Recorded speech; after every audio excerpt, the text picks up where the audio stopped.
Hey, it's good to win and still be playing. I thought we got a good start out of Riley Kelly, gave us the opportunity to play from ahead. James, obviously, with a big swing. I think we needed some early runs where kind of coming off an emotional, close loss last night, you always worry about your team kind of day after that when you're playing an elimination game. And I thought that was a huge swing with 2 outs to kind of let us settle in a little bit. And then I thought we had a great pitching performance out of Dave. And then 2 out of Max Martin. So for us to be, coming out of the losers bracket, but we've only used 5 guys. Dave will be ready to go tomorrow. Max will be ready. Ojeda will be ready. So in terms of being able to come out of the loser bracket, we're in position pitching-wise.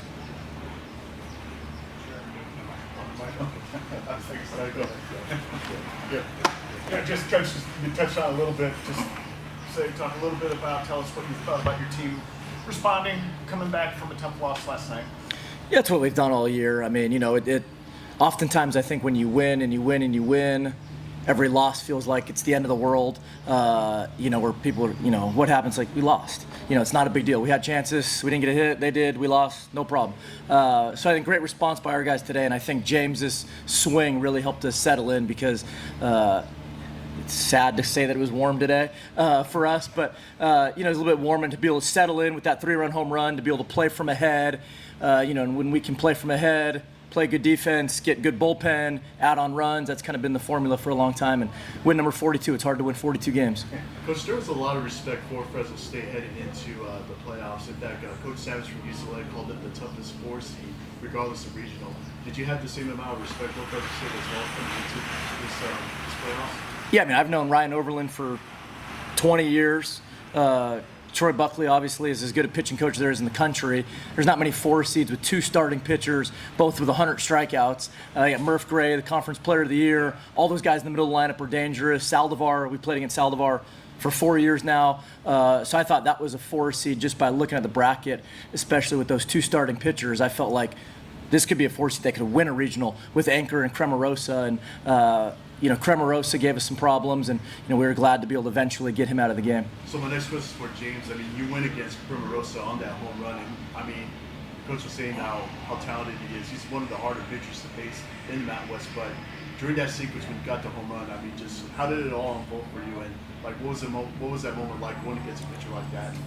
I mean, yeah, it was going into it. We kind of talked before the game about how many different pitches he had and what he liked to do once he got to 2 strikes. But I think for me, it was just kind of, once I got to 2 strikes, I knew I wasn't going to try to do too much, and obviously the result was a lot, but it just kind of came from not trying to swing out of my shoes, just getting a pitch I could handle and putting the barrel to the ball. Not only that, I mean, you've had home runs before, but like this one, was this the biggest one? Yeah, considering the fact that, the season was on the line, you guys were facing elimination. How big was that home run for you?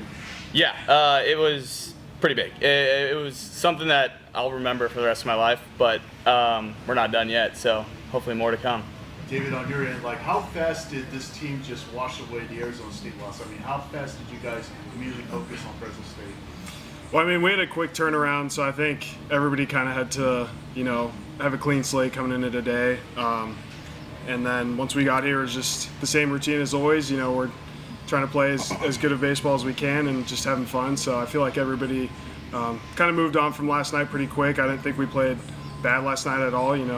Like Ben said, like sometimes you just lose, and that's what happens. So I feel like everybody showed up ready to play today. Coach, I'd be remiss if I didn't ask just your response to how Riley pitched today, the starting pitch today. He threw the ball well, and before I even get there too, like James, a clutch player. I mean, we went to Cal Poly early in the year, where it was we were both tied for first place or whatever that was, and like we won a Friday night game off like 2 home runs that he hit, a diving play that he made, and like he's had big hits for us all year, and he's been clutch. Riley threw the ball well. He's extremely talented. This is a kid that got drafted out of high school, missed parts of the last 2 years with injury, has worked really hard to get to this position today, and now he's pitching meaningful games in June. May 31st, I guess, today. He's been the guy that's gone Fridays for the last 2.5 months, and when we made that switch to start throwing him on Fridays, I think that's when our team really took off.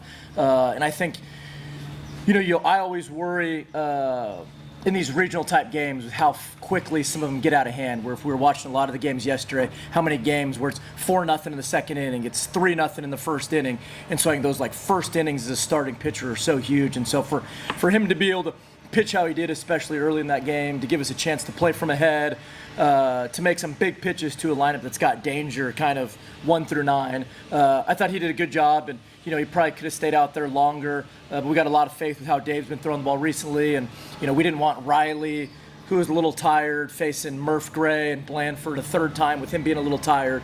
We knew there was 13 outs left in the game, and 13 outs left in the game, and Dave being fresh and Max being fresh, that's what we like. But Riley gave us a good start and gave us a chance to win.